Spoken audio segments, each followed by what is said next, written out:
What is up, guys? Y'all, I couldn't sleep, so I said, fuck it. Let me record a video, make some content for the almighty algorithm.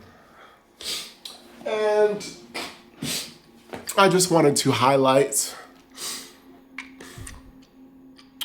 some benefits to emulation and why emulation, how much I love emulation.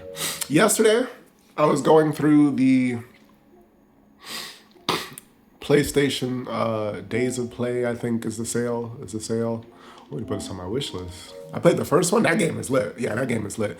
Then they got a new God of War. What? It's a platformer? All right, what is this looking like? How is this? Oh, I was gonna say. This looked like it could have been a PS5 game, for God's sakes. Let me add it to the wish list. Ain't nobody got time for that. That game looks lit. I want to try Pragmata. It is PS Pro enhanced. Borderlands 4 is on my wish list, but to be honest, y'all, I'm out of that stage where I buy them games like immediately. Now, don't get me wrong. $41.99 is a decent price for a brand new Borderlands release. But the thing about it is, first of all, I don't even want this edition. If you're gonna get a Borderlands game, if you're gonna get Borderlands, you gotta get the Super Deluxe, because eventually you're gonna want to play the extras anyway. So, what's the price of this one? Let's take a look. $77? Hell nah. Now, in a year when these games end up being on sale, like the true sale, for like $20, damn, maybe I buy it. I know that sounds terrible, but it's a fine line, because that the games that you're paying for right now are going to be like crazy discounted. Look at Gran Turismo 7 for $30. I'm sure somebody paid a whole bunch for that game, $70, and we all are guilty of overpaying, especially when you're in the Sony ecosystem, the PlayStation ecosystem, where they just remaster games and keep shoving them down your throat. And now this game. Now, 007 First Light. I have a PS5 Pro, and I'm excited to play 007 First Light. I'm not familiar. I'm not a big, James Bond fan or anything like that. But this game, what they say about this game, this game is damn near perfect. They're saying that this game is if you got a PS5 Pro, this is the game. If you got a PS5, ain't nobody worried about you, but if you got a PS5 Pro, they're saying that this might just be the game of the year. Like this is what we've been waiting for. In terms of like ray tracing and technology that brings out the best of the PS5 Pro. So they're saying that this is the game to get. So I'm excited about that. Obviously, I'm not buying that shit at $70. What the fuck do I look like buying it at $70? I'll wait till it's on sale. Now, the reason why I wanted to make this video, what else I got on here? Ooh, Dirt 5. Ooh, $17. Y'all, I used to buy these games when they were on sale. I would just buy them and then just end up in my library. It's not like I would play them. Oh, Red Dead Redemption. I got that on Xbox. It plays a lot better. Some of these games, too, you have to be mindful. If you have both systems, some of them definitely play better on Xbox. Like this, I can play that in 120 frames per second. And I'm going to definitely stream and, record that for a cinematic playthrough. But if I buy this on Sony PlayStation, the gameplay is probably smooth and everything, but on Xbox, you playing it in Dolby Vision, you playing it 120 frames per second, the game actually looks like updated. I guarantee you because I know for a fact there's a certain limited list of games that run 120 frames per second on the PS5 Pro. And Red Dead Redemption is not one of them. It won't be. Just because it's an older game. It was, what was it, PS3? Damn, it's a long time. That's one of the GOAT games of all time. If you have not played Red Dead Redemption, I feel bad for you.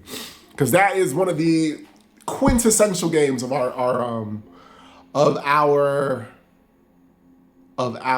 lifetime, at least. I'll say that is easily one of the most culturally relevant games from Rockstar.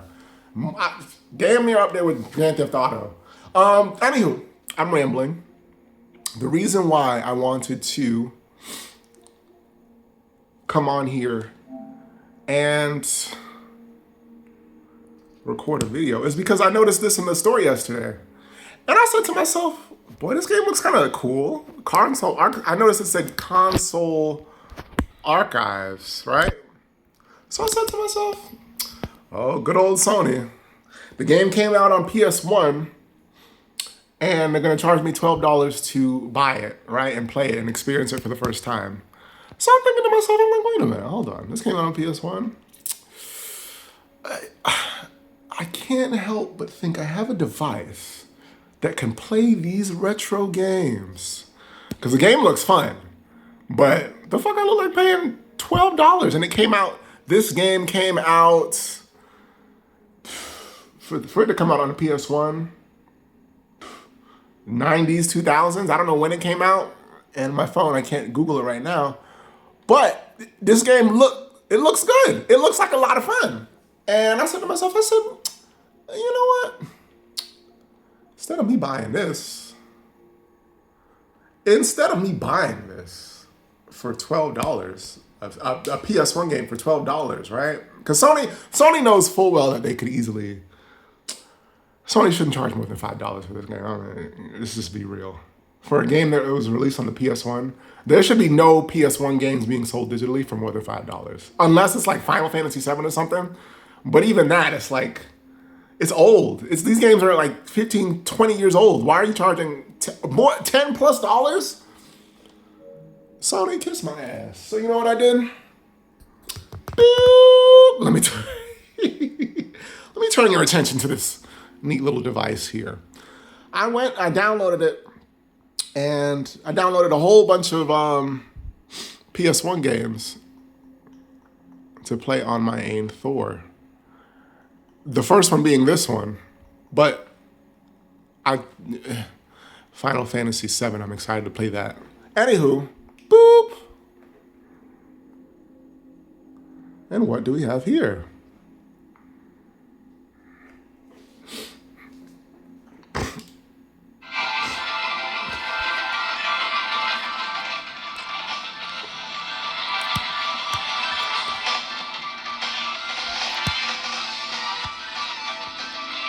Yes, this is the exact same game Sony wants to sell you for $12 in the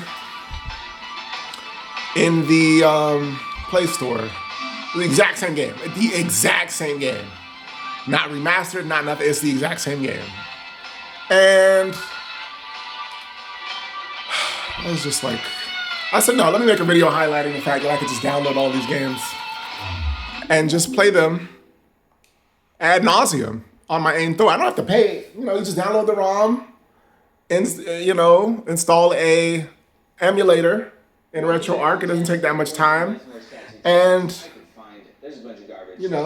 I'd much rather do that than pay $12 to Sony. Because Lord knows we paid them enough money. But anywho.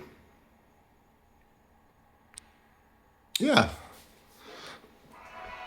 And this is a very cool, fun game. Got to play a little bit of it. Didn't really get into it.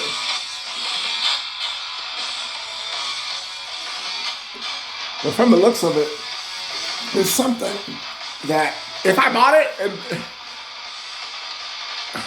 I wouldn't feel good about buying a damn PS1 game. I ain't gonna lie to you.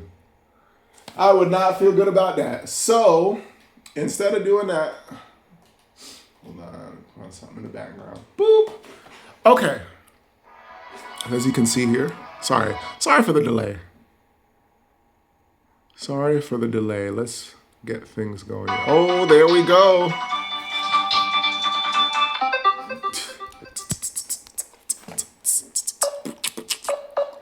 How the hell do I turn off the vibration? What the? Oh, there it is.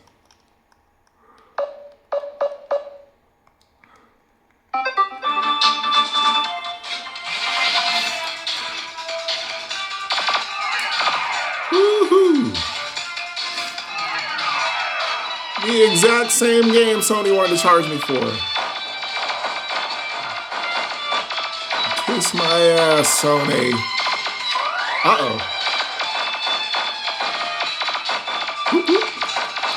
Kiss it. I'm gonna pay $12 for this, and I'm playing it for free $99. Hell no.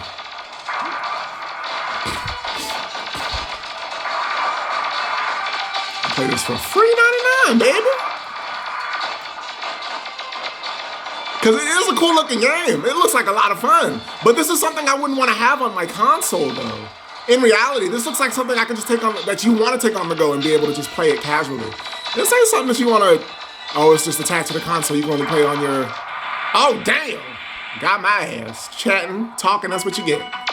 But what I'm saying is, to me, this is definitely a handheld kind of thing going on here. And if you have a PlayStation Portal, more power to you. You can play it on the go. But this is not something that I would want to have locked onto my PS5. The only way I can play it is my PS5. Now I'm locked into the Sony ecosystem. Because in reality, you can play this on your phone. Oh, you can play this on your iPhone. You can play this on your Android with an emulator, with your computer. With your computer, literally. If you got a MacBook or whatever the case may be, you can play this. It does not take that much. You know, what do I have? 12 gigabytes of RAM in this thing? Now I'm rambling. But this game, I would have never played this if I didn't see it on the Play Store. On the, PlayStation Store. I keep saying Play Store. Damn. You know, this looks like something you would want to take on the go and just play it casually, a couple games casually.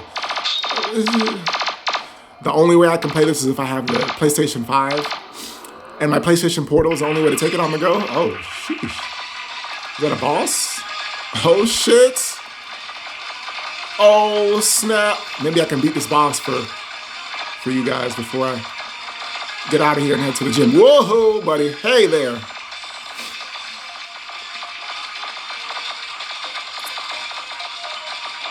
What I look like playing, oh shit! Dang, you got me!